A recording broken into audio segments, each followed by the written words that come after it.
ChewintheCud Season 2, Episode 10. My name's Andrew Jones, and with me as usual... And Neil Greggor. It's great to be back. How you doing, Neil? Yeah, good, thank you. Good. Chat today. Yeah. It's April. It's not as we're recording this, obviously, but today it's April as you're listening to this. So hopefully the sun is shining and we're having a lot better spring than we did last April, where it was rain most of the time, I seem to remember. So anyway, our guest today is Sean O'Toole. So morning, Sean. Good morning. How are you? I'm really good, thank you. Thank you for inviting me.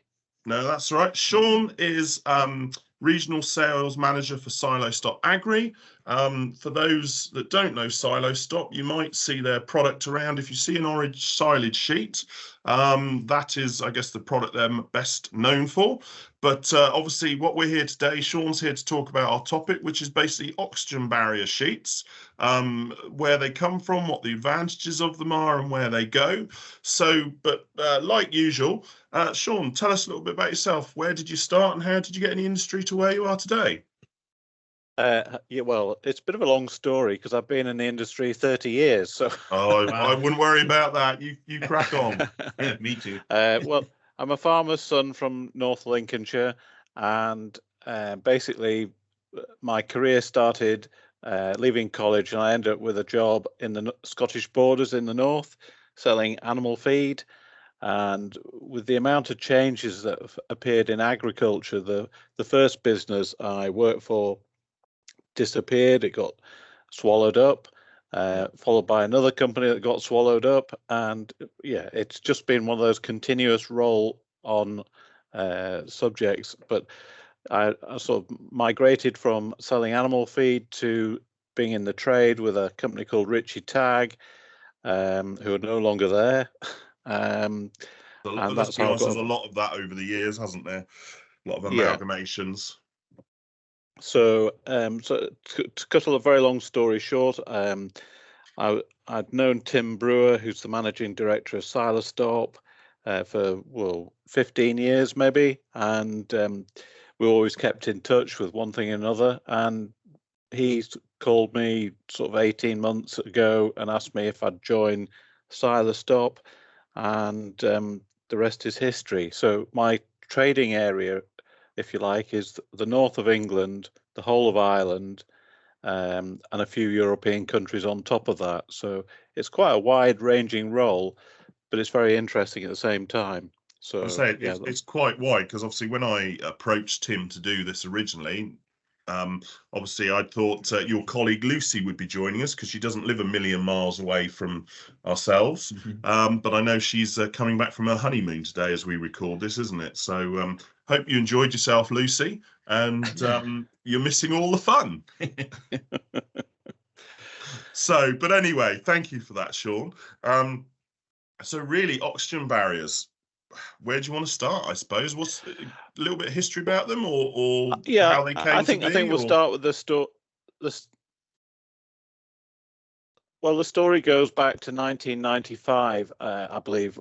The original owner of Silostop, or creator of Silostop, was a company called Bruno Rimini Limited, and it was known for Italian family, right. But they'd been trading as Bruno Rimini since 1938 in the UK. They were importing Italian furniture and a large quantity of polyethylene bags for covering upholstered furniture and for doors and kitchens. So they had a plastics connection. Well, I think Bruno's son, Riccardo, in 1995, took over the running of the business, was looking to expand his portfolio, and he knew an Italian company, plastics company, who were quite innovative in their approach to producing plastic, and that's where the business sort of his interest tweaked when he came back from Italy after having visited the factory and found two products that might be interesting for the covering agricultural silage crops. Okay. So what, the Italians already were producing it or were playing with it? They were playing with it basically. They'd done a little bit of research, but they'd got no further with it. And what they really wanted is somebody who could market the product and put some effort behind it. I think what you find with a lot of manufacturers is they're good at developing product, but they're not very good at marketing. And I think that's where Ricardo came in. And I think to reinforce that, to help the marketing of the product, he got involved with Professor Mike Wilkinson from Leeds University at the time, who was well known for his agricultural expertise in covering silage crops and other things as well. And so the two of them met at the International Silage Conference in Sweden, would you believe? Yeah. And the conversations got together. They shared a plane journey on the way home, got even closer, and realized, they had something in common. And so basically, Mike Wilkinson said, "Oh, I'll try the Silostop at Leeds University farm." Okay. And so that's how it sort of got going initially. And then there was another international silage conference in, I think it's Auchenkrove in Ayr in 2002. And that's when they had a meeting with Professor Keith Bolson from Kansas University. He thought the concept of oxygen barrier films on silage was amazing. And so, to cut a very long story short, they actually took the product over to America, created a Bruno Rimini corporation out there so they could sell and trade in dollars.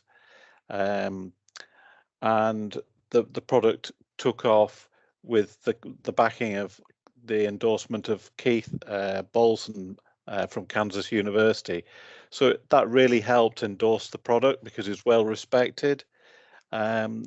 And the product has subsequently grown year on year on year. And we're now trading in sort of 57 different countries around the world, believe it or not, from that small base. I know, as you say, it's funny how things go, isn't it? And I mean, we should say, obviously, there are other alternatives, oxygen barriers around. But obviously, we're talking to yourself today. But I mean, that's, I guess, the principle of this for anyone listening is obviously when you're making silage, you want to for it to ferment. Let me get this right, anaerobically, and therefore you don't want oxygen in the silage, do you? And the whole point of this sheet is to reduce the transfer of oxygen from into the pit from outside, whereas more traditional sheets are a lot more porous when it comes to the transfer of oxygen and air between the sheets. That's right, isn't it? It's all about the OTR, the oxygen transfer rate.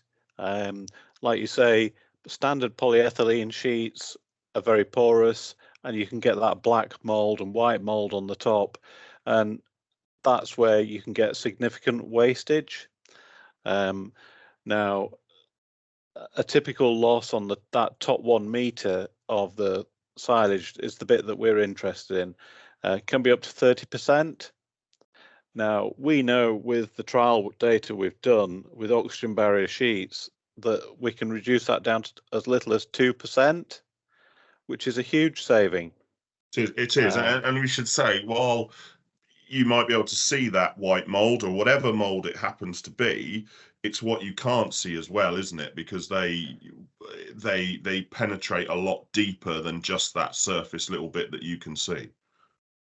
It's the dry matter loss, the sugars, the proteins, and the shrinkage that happens as well in that top 1 meter, which we can have an influence on by using that technology.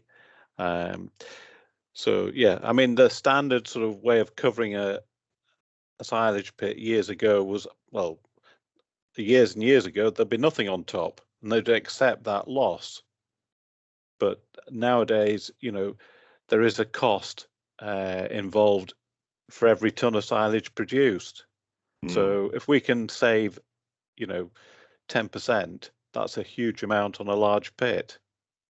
Oh, massively. When you say the investment to get it to that point is massive. And I know I've had that conversation with a few people that you've spent potentially tens of thousands of pounds getting it to this point, whether that's fertilizing it, cutting it, ensiling it, and yet you won't spend that couple of £100 more to get that better sheet that will reduce your wastage, reduce your shrinkage, and all of these advantages. There's a massive potential return on investment if you're doing it properly. We estimate you get an average of a 5-to-1 return on investment by using an oxygen barrier sheet, if done correctly. So it's yes, it is more expensive, and there's a lot of people who'll buy into the story, but there's a lot of people who just buy on price, which you have to accept. Oh, definitely, because I first came across Silostop when in a previous role I was running a buying group, and when it was first offered to me, I'd literally only just sort of got my feet under the table, and I said it's a very nice product, but I don't think members are going to want it because it was a cost thing. That's why you're in a buying group, isn't it? But then it was, I don't know, 2-3 years later, I saw it again, and forgotten what the guy's name was. But he did like that, I suppose you call it that classic stretch test where, someone held one end and someone held the other and just pulled and pulled and pulled. And it didn't break like a conventional polyplastic would. And after I saw that, I went, I'm having some of that. And I remember it was the last group meeting we had for the buying group, in-person meeting, then before COVID, I think it was. And they came and demonstrated it then and there. And I got a few people on board, and yeah, they went with it and really liked the product. And I know one is used quite a bit for your marketing these days, but yeah, it is. It's. I get, my initial thought, as I say, when I first came across it, was the price, but once I then I guess got my feet under the table, grasped the concept, realized what it was and the advantages it offered, I'd sort of pushed it and went, you really need to be using this product. Oxygen barrier technology is the way it's forward. It's the next step on from standard polyethylene sheets. It's a massive step, but it's such a simple step farmers can make. Yeah. I mean, different people I know have different advantages for using it. I mean, I've been on one farm, and I remember they used to put cling film, then I think a new sheet, and then an old sheet, then an old sheet, and then an old sheet. So it had about 4 or 5 layers, and it's like, no, you can do this with one sheet. And they were just like, what? And it's one sheet, so it made it that much easier for them. Or I've got others who've said to me, where our pit is, it's a bit windy, so trying to mess around putting a cling film on and then a black sheet on top. And with one of your products where it's effectively all in one sheet, they said it's just so much easier with one sheet going down, bang, it's job done. It just makes it easier, let alone forgetting about the other potential benefits. It's the fact that it's made their management a lot easier as well. Oh, 100%. It's what we're finding is that people just find it a lot quicker and easier. I mean, when people disappear at the end of putting the silage in the pit, when it comes to sheeting up, a lot of people disappear. So you've got to make that job as quick and easy as you can. So having one sheet as opposed to multiple layers is so much quicker. Yeah. So there's a time saving. But probably more importantly, going forward, we're all having to be more sustainable in what we do. So by having less plastic about the place as well is key. You've got less to recycle. The raw materials we use are 100% recyclable because we're using virgin polymers. That's really important in the sustainability road we're going, so it can be recycled into something practical. And I think, it's maybe not key at the moment, but we're finding in different countries, farmers having to pay to recycle their plastics. So the less plastic you've got to recycle is obviously Yes. better as well. Definitely. I was about to ask that question. That is so important. We've just had conferences about it everywhere, and everybody's speaking about it, and supermarkets are speaking about it, and everybody's speaking about reducing the plastic. Well, I mean, we did a podcast, Yeah. one of our original podcasts, wasn't Absolutely. it? Farm recycling and That's right. the green The green tractor. Yeah. So, I mean, as you say, it's definitely in everybody's mind. Yeah.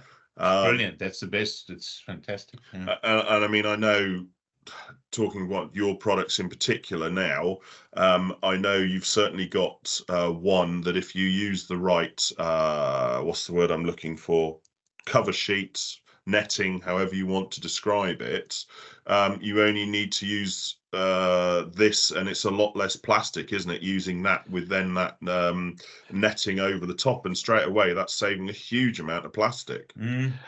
The ideal scenarios, we'd use a cling film, our orange cling film, with a green UV cover on the top, which is reusable. Yep.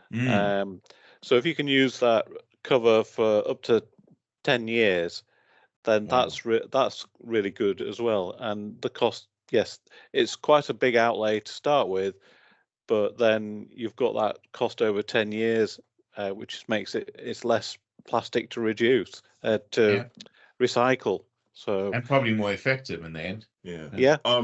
I've seen it work, and the first time we tried it on a farm, excuse me, because what I've always been told, and Sean, tell me if I'm wrong, is if you're taking the cover on and off, so like a multi-cut grass system, you're better off with the Silostop Max product.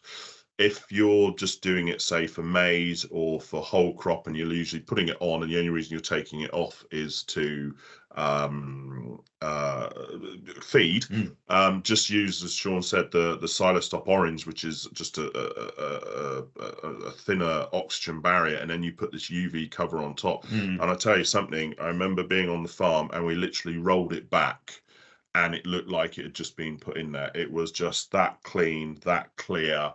It worked, and it worked well, and it's massive. As Sean said, it's there is an expense to the netting, and unlike normal netting that's a lot more open weave, this is really tight weave, so of course it's blocking the UV, but it works. And to me, you're reducing that plastic usage massively. And increasing the quality of your feed, which comes back to the efficiency that we speak about, which is exactly. So if you are careful, you can use the clearer cling film. You can roll it back, but you've more chance of putting holes in it because the very nature of pulling and stretching and all the rest of it. So we have people who will roll it back on multi cuts, but maybe not 5 cuts.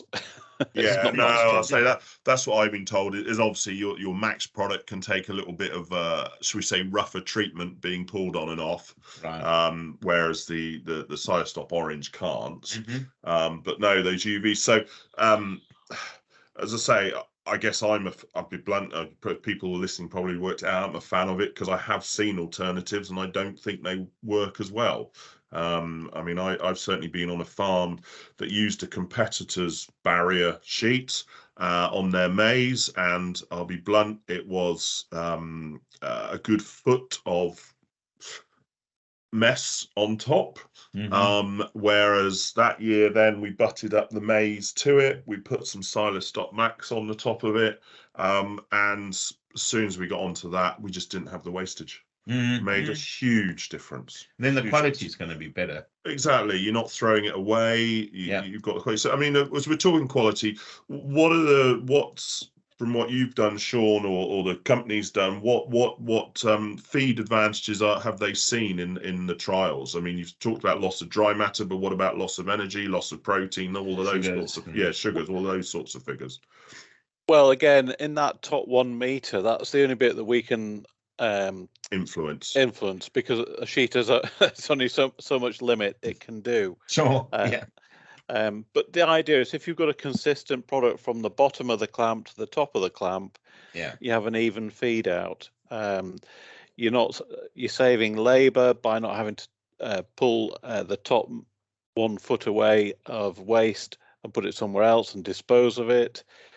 You'll have no palatability issues because you've got a consistent product.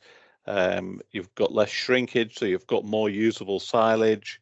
There's quite a good return on investment calculator that I can't explain by talking about it like this. But with the different. Is it? I'll ask. Is it available on your website? It is, yes. Yeah. So if people want to go and look up Silostop, and it will be on your website. Yeah. It just goes through the process. You put the size of your pit in, and it works out the top 1 meter, the amount of silage that's in that top 1 meter. And if on a 20 by 50 silage clamp, you can save up to nearly 100 tons of silage by using. Just clarify, is that feet or meters? Should be feet, I'm guessing.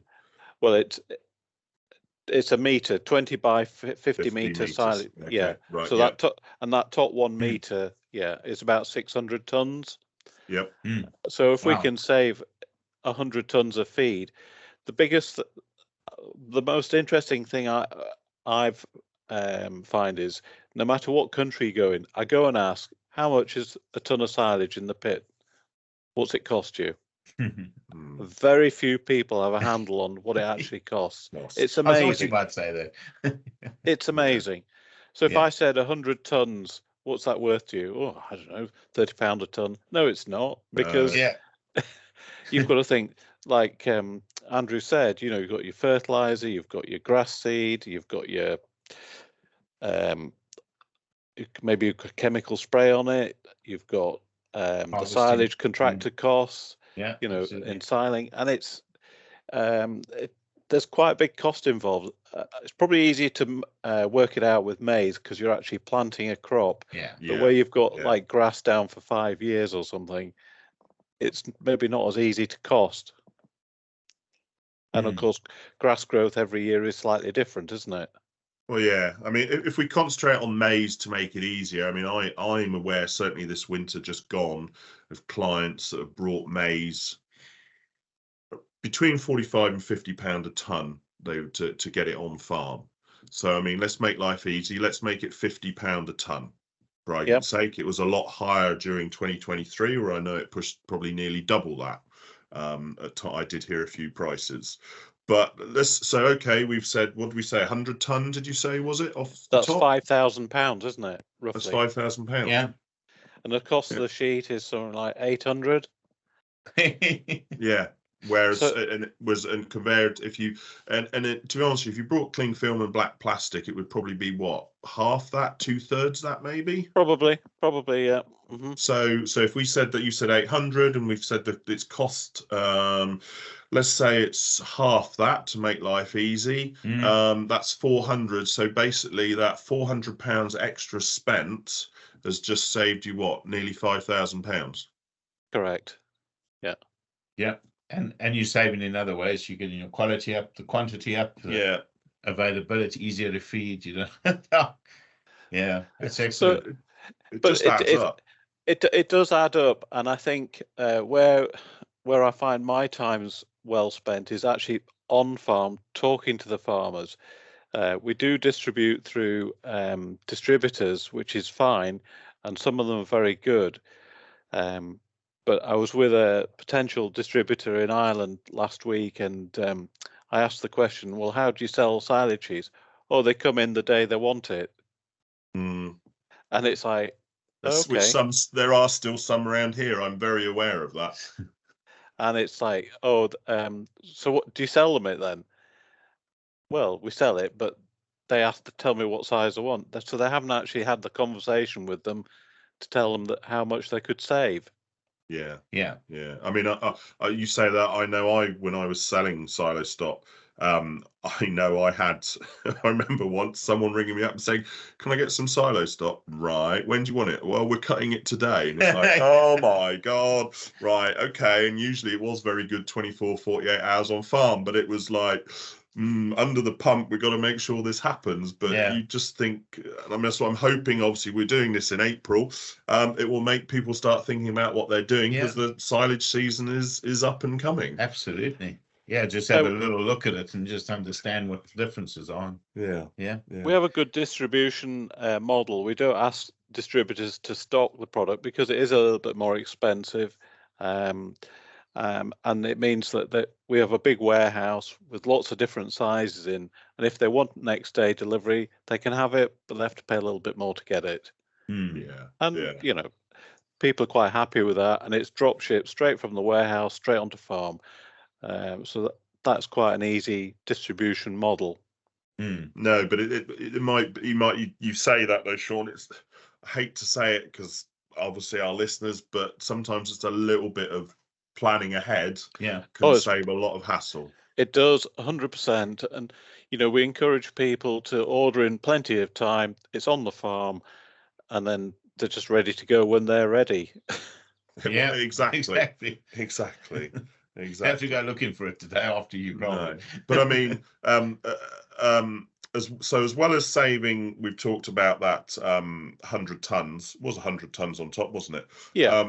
Excuse me. What about the feed quality issues? Have you got any measure about what it does for that lack, or what the loss is if you don't use an oxygen barrier sheet, I should say? Well, it's all down to usable tonnage, isn't it? That's what that's the whole aim of the Silostop, is to save more silage. Regardless. So I thought you'd mentioned in terms of loss of sugars and things like that as well. Well, that's how the shrinkage. If you're losing dry matter, then you've got evaporation of sugars and proteins. That's what I mean by that. So you've got less usable silage. So by using an oxygen barrier, the technology allows you to use more of that ensiled silage. And you know, a lot of people say, "Oh, should I still use an additive?" The answer is absolutely, yeah. If it helps speed up the fermentation, makes that face cooler, feed out, all these things are really good. So, well, and as you said, you're ultimately only influencing that top meter, aren't you? And let's be honest, most pits are, I don't know, I'm usually a good measuring stick at 2 meters tall, and they're usually sort of, I don't know, 2.5 to 3 minimum, a lot of things. So you've still got the other potentially 2/2 of the pit that needs help, isn't it? So 100%. As you say, you know, an additive, it works across the whole pit, whereas you're only affecting the top, the top part, or top half, top third, or whatever it happens to be of the pit. Well, keep the additive more in, won't it? Was seed it off better. Well, and I guess you could say, thinking out loud, and Sean, please tell me if I'm wrong, most of those additives like include things like oxygen scavengers and bits and pieces like that. So of course you're helping reduce the oxygen to come across, and therefore those additives will be more effective. Absolutely. And anything else, and the other thing, I have a lot of conversations with, you know, people have, you know, 20, 30 years ago, they put a new silage pit up, and it was for 100 cows. Now they've got 250 cows. They're still using the same pit, but filling it twice as high. Yes. And usually because of that, not rolled as well on top. Well, you've got lots of sides. Once you go high, the side walls you can't ensile particularly well. So you can still get issues on those sort of pits. So, you know, you've got challenges. And I think as well, the other key big difference on farm is when they're ensiling, the machinery is maybe 3 times the size it was 30 years ago. Whereas you'd have an 80 horsepower tractor rolling the pit. Now it's now a 250 horsepower tractor. The weight's like a lot heavier as well. And, you know, a lot of the silage pits are they can't cope with this big heavy machinery. Well, or I've seen it's got bigger, more contract is being done by contractors, and some of them are how do I put it, as much about speed as they are anything else. And so it's not rolled in the same way. Or I know I had a client with his maize a number of years ago, and for 2 years running, it just collapsed, which has got nothing to do with sheet, and it's not what we're talking about here. But the reason was, as he said, the contractor would come in, all of a sudden, 6 trailers, bang, bang, bang, bang, bang, bang, bang. And then there'd be a gap for half an hour. And then bang, bang, bang, bang, bang. So the guy who was on the pit was just pushing it all up, and it just wasn't being rolled properly. And therefore, that's what was causing it to collapse. Yeah. We try and encourage people to sort of roll the clamps, good practice, as well as selling the top sheet. We've got to encourage them to make the silage properly. So my job will involve talking to contractors, maybe brief them before the silage season, making sure that if it's wet, they cut it slightly longer, and if it's dry, cut it shorter, so you get that more even compaction. Don't fill the pit too steeply. The ideal angle is about 20 degrees, whereas if it's filled at 30 degrees with these big machineries, you've got this big drag coming back as the machine comes back down the pit. Good drainage on the pit's really important. And we do encourage the sidewall sheets to be oxygen barrier as well. The idea for using side sheets is so that you protect the sidewalls of the pit, whether it be concrete, because silage leachate is very aggressive and it eats away at the concrete. So if you put a barrier against it, and so what we always say is, if the wall's 2 meters tall, you want a 5 meter high silage wall sheet. So you've got a meter along the floor and a meter that goes folds back over into the pit once it's finished, and then you pull the silage sheet across the top. So you're making that perfect seal. I mean, you're right. It is about getting the basics right, isn't it? Because I mean, I remember as a child, and all that was drummed into me, and like you're talking about how things have changed. Geez, I remember it was the 165 with the buck rake on the back was what was done on the pit, and the silage trailers were little 4-ton trailers, and and the buck rake going up, the 165 wheels up in the air because there was too much weight on the back with the buck rake and whatever. But the one thing I was always told was roll, roll, roll, roll, roll. You should just be constantly rolling. And so you've got things like silage compactors, which are great for, so somebody's rolling with that. But I've seen it myself, farms that in between loads, even as a student, I remember a farm, the farm I was on, that in between loads, the guy that was on the pit, I even caught him having a snooze one time. But I mean, I was in shock, because I was always told you just roll, roll, roll, roll, roll. You should be, it should be layers 2-3 inches thick at the most, and then you should just keep rolling and keep going. And I don't know, it just doesn't seem to be that in the same way these days. Or is it because everything's bigger and everyone's trying to be faster? I don't know, but like everything, you've got to get the basics right. Even for the sheet to work, to do it right, for it to give the best response, you've got to get the basics right, haven't you?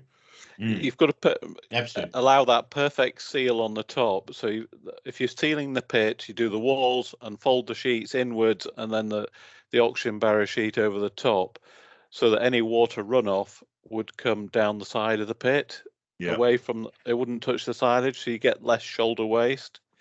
I mean, shoulders are on a vertical wall clamp. We find shoulders are the hardest bit to avoid waste with, because you can't get the weight. Roll it in the same way. No. So what we advise as well, when you're putting your top sheet on your green cover, put double gravel bags along the shoulders to keep the weight down on the corners as well. I mean, you mentioned there actually vertical pit walls. If I was designing or building a silage pit now, would you have a recommendation as to what angle you'd have the walls at? Well, that's another part of the business. I had thought that as I was thinking it, but there must be an answer there as to what the recommendation would be. Well, our walled concrete panels that we supply are at a 23-degree angle, Right. and sort of 3 meters high.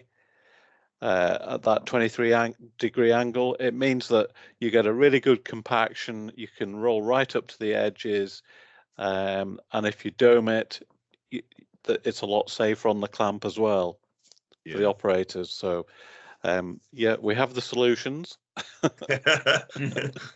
it's not what we're here to talk about, but it was just simply, as you asked the question, is there as you say, a perceived angle that works best for silage pit walls, and from your company's experience is saying it's about 23 degrees, because as you say, it allows that compaction and those tractors to get in there and roll it as well as they can.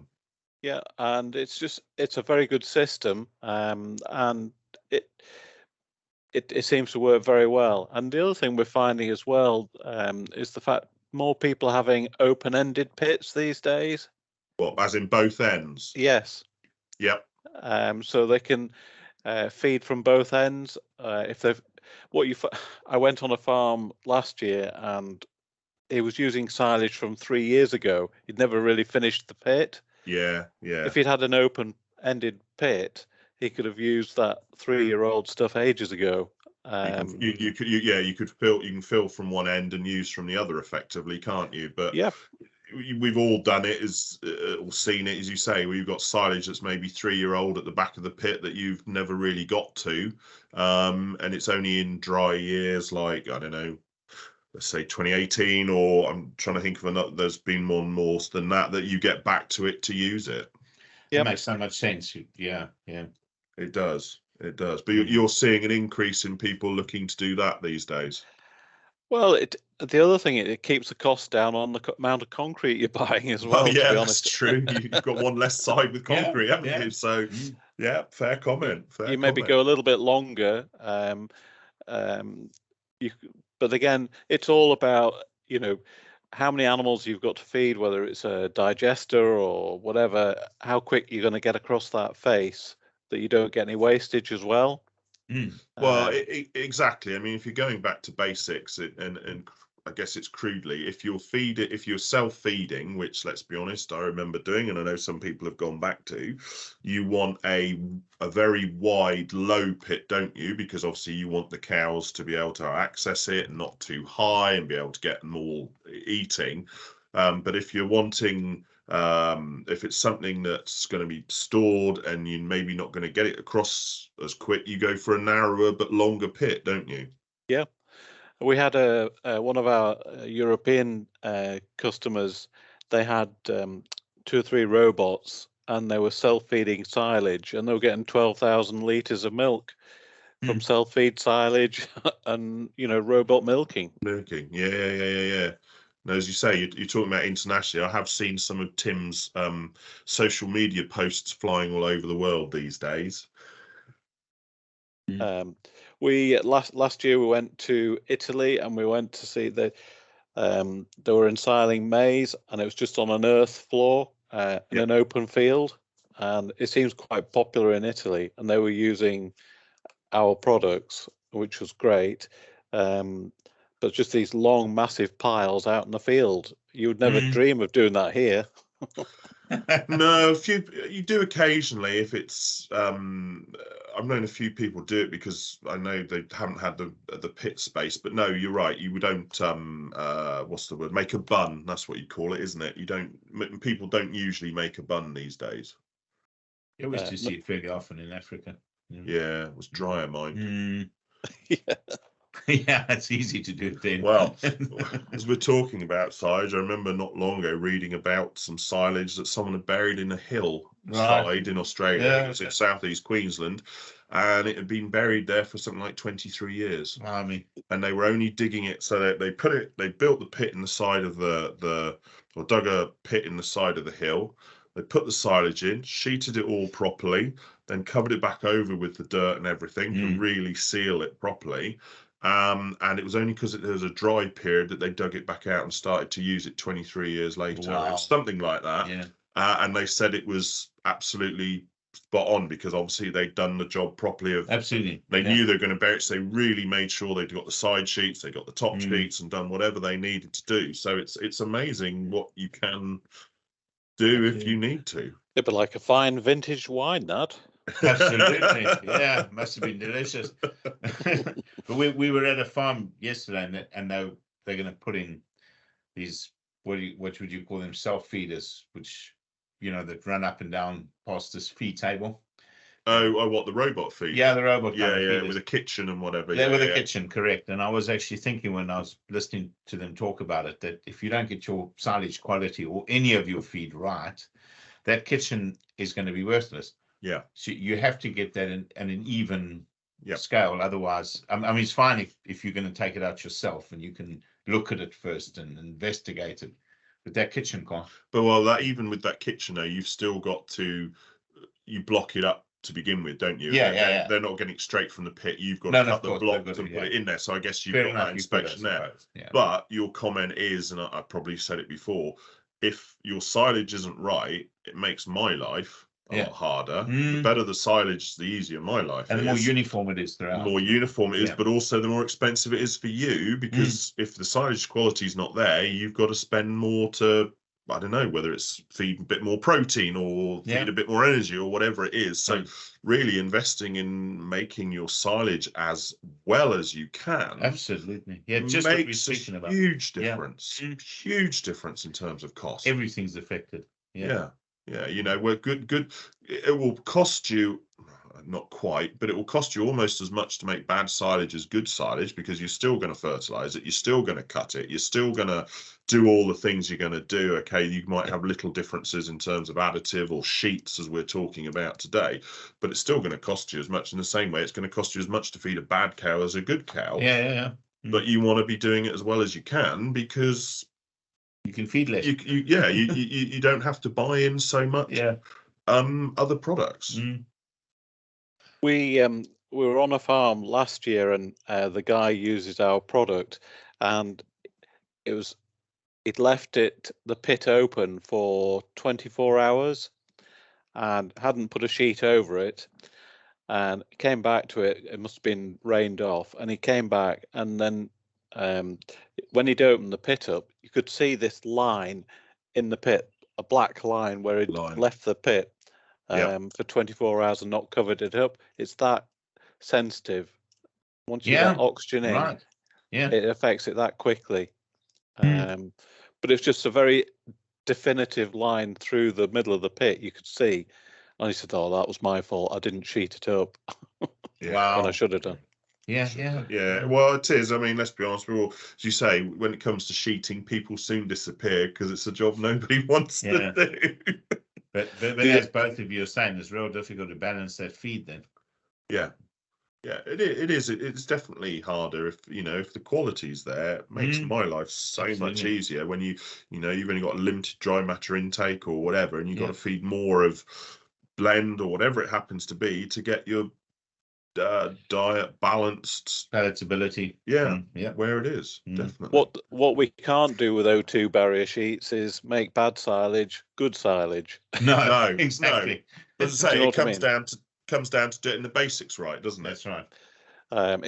We're part of the jigsaw, an important part of the jigsaw, but as long as you see the benefit of using it, then that's great. I say some people they get it, some people they just look at the cost, and it's last piece of the jigsaw. Actually, it's the final.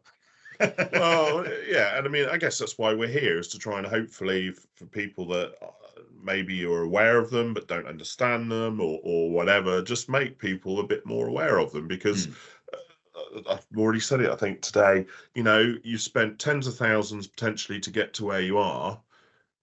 why not spend that extra £200, £300, £400 on a sheet that we've already just discussed, will potentially save you £5,000 or whatever in terms of feed costs. That to me, the sums add up. And it's about that return on investment, not necessarily about just the headline price. And make your life so much less stressful. Yeah. Where we've got a lot of our data from is like AD plants, because they have to weigh all the forage going into the clamp, and then weigh the silage that goes into the digester.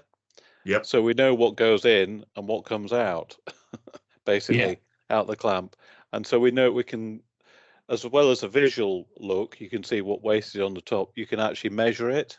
Yep. And one, I'll say that one very efficient AD plant got his waste down to 2%. Wow, that's not a lot at all, is it? That's good clamp management, good design of a clamp, and using good products as well, good techniques. You know, layering the silage like lasagna layers, lots of thin layers, not great big lumps, and not filling the clamp too steep also help. So it's a combination of factors to get it all working together. Yeah, exactly. It's just another piece of the jigsaw, isn't it? It's you've got to get, whether even with an additive or this or whatever, anything, or feeding the cow, you've got to get the basics right. If you don't get the basics right, no matter what you spend on whatever fancy product it is, it's never going to it's not going to make the difference. You've got to get the basics, and it will then make that next step for you. The other thing to mention as well is the weight on top of the clamp is important.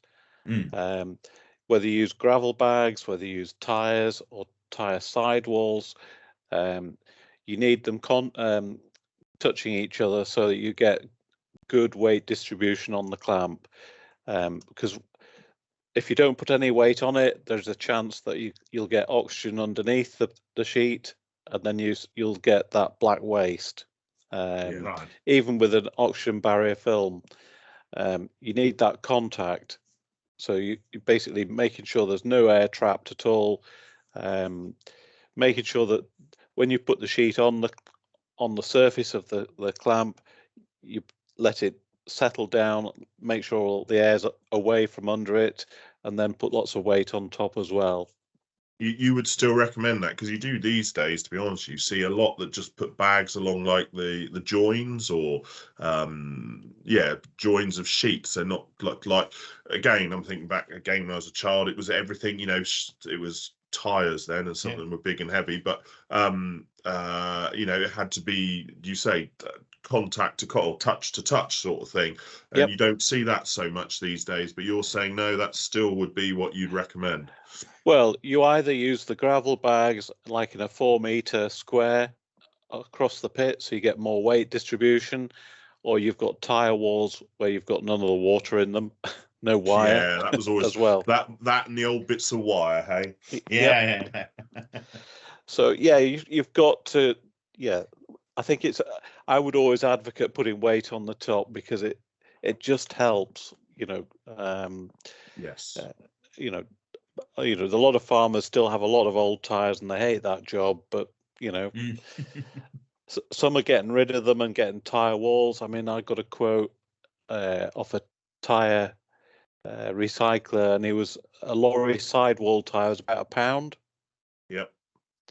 And there's no wire in it. Yeah. And they're much easier to stack and handle. You can put them on the edge of a loader. You know, they stack much better because they're flat, and there's no water in them, so you're not going to get covered with stinky water. No. Yeah. Because wasn't it France? Didn't the government there swap old tires for tire walls or bags or something like that? Wasn't it a few years ago? I don't know. I think there was something like that. I may be wrong.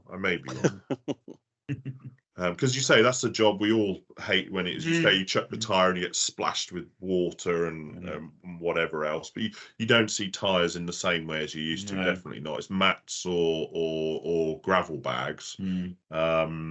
Oh, sorry, I forgot to mention the mats as well. Yeah. No. Well, yeah. I mean, there's lots of different alternatives for the mats out there as well. They do not a bad job as well.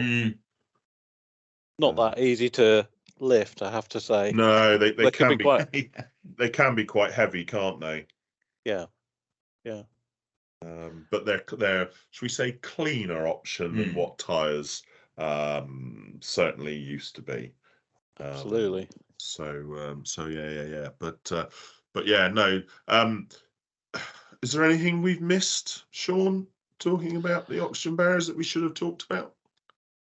Well, one of the key thing is, make sure it is covered correctly, because if you puncture the oxygen barrier, you've actually defeated the object of the exercise. So if you do manage, if you put your a fork through it or whatever, make sure you patch it up straight away. That oxygen is the devil when it comes to silage making. Yeah. So make sure the air's out of it. Make sure it's, when you're putting the sheet on, you get rid of any air pockets. Make sure the silage surface is quite even. If it's bumpy, you've got little pockets of air perhaps that could be there. So yeah, and we've also found that, when people are making silage, it's that last few loads that come in, a bit extra dry on the top, just don't get the same compaction. They just get left a bit, so just attention to detail where you can is really helpful. Yeah. And saying things like, say, for rolling, those silo pactors, they're really good for things like that as well, aren't they? But you can overuse those as well. Right. If people think if the contractor's putting great big wedges in and then putting the silo compactor in, it's actually putting a lot of pressure on the pit and on the side walls as well. So we are finding that some of these kit are actually compromising silage walls. So you've got to be a little bit careful. Yep. Yeah. Well, it's like everything, isn't it? It's doing what's right. Yeah. That's right. Yeah. No. So I mean, really, at the end of the day, to summarize, the oxygen barrier sheets, if you've got to get all the basics right to start with, but what they'll do is they'll affect that top meter of the silage pit, and because of that, they'll block oxygen coming or severely reduce the amount of oxygen coming across the sheet, which therefore will reduce wastage, reduce dry matter loss, and potentially you've got a very good return on investment with the product. Just as a comparison, and a standard black polyethylene top sheet that people have used for years and years has an oxygen transfer rate of about 300 cubic centimeters over 24 hours. Right. A Silostop Max sheet is probably 1 cubic centimeter over 24, cubic centimeters over 24 hours. Yep. The cling film, the standard cling film that people use under black polythene, that has an oxygen transfer rate of 1,000 cubic centimeters over 24 hours. That cling film, that's even more porous. So that's even more porous. I thought the point of that was it acted as a what's the word? As a to try and seal it better, etc. Yeah. Well, it does and it doesn't, because they have to use a black top sheet on top, don't they? So they're using 2 lots of plastic. So using double the amount of plastic that we are. So that's a big difference. Yeah. So we're trying to, again, it's been sustainable, it's been economical, it's been labor saving, all these things, and you've got more usable silage at the end of the day. No. No, absolutely. Definitely. Makes so much sense. No, so I think it's probably time to draw it to a close, looking at the clock. I know it has. So really, I guess we've any last words of wisdom, Sean? Just buy an oxygen barrier silage sheet. Yeah. Yeah, do everything right and buy an oxygen barrier silage sheet. Yeah. Final piece in the puzzle. The results speak for themselves. Yeah. Well, sounds like it. Hopefully today will have maybe introduced the concept to some people that have not heard it before. Did you say, what did you say, in nearly 60 countries around the world, wasn't it? Nearly, yeah. Nearly, yeah, because say we get first order from Peru this week. Oh wow. Wow, I was going to say, because we get a few listeners, so hello to our listeners around the world. Yeah, we've had a few from Argentina, not quite Peru yet, so you never know. Never know. Tell them about Chile, Brazil. There's distributors all over the place. Iceland. You know. Yep. No. That's grand. But so Neil, any thoughts from yourself? No, again, excellent. I've enjoyed it. Learned lots from it. I know you were a bit this is not my thing. Certainly not my area of expertise. Yeah. But yeah, I can see where it all fits in, and the sustainability, or as you and I always say, the efficiency of everything. Efficiency, yeah, exactly. It's fantastic. So yeah, very much appreciated what you guys are doing. Thank you. No. So I think as usual, if you have any questions, please do email them to podcast@ChewintheCud.com. More than happy to pass them on to Sean or any of our guests. Or you can follow us on social media. We're on Facebook, LinkedIn, Twitter, and X, formerly known as Twitter, as it keeps saying everywhere, and Instagram. So on that note, I'd like to thank both Sean and Neil for their time today. I hope you've enjoyed it. So thank you very much, everybody, and goodbye. Yeah, goodbye. Thank you very much. Yes, goodbye, and thank you very much.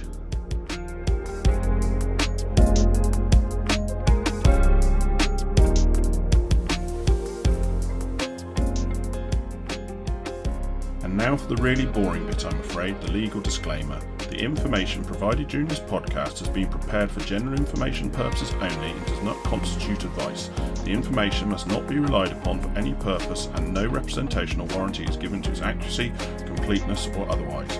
Any reference to other organisations, businesses, or products during the podcast are not endorsements or recommendations of ChewintheCud Limited. The views of Andrew Jones are personal and may not be the views of ChewintheCud Limited, and the views of Neil Greggor are personal and may not be the views of Viking Genetics and any affiliated companies. For more information on the podcast, articles and details of services offered by ChewintheCud Limited, visit www.chewinthecud.com. Thank you and goodbye.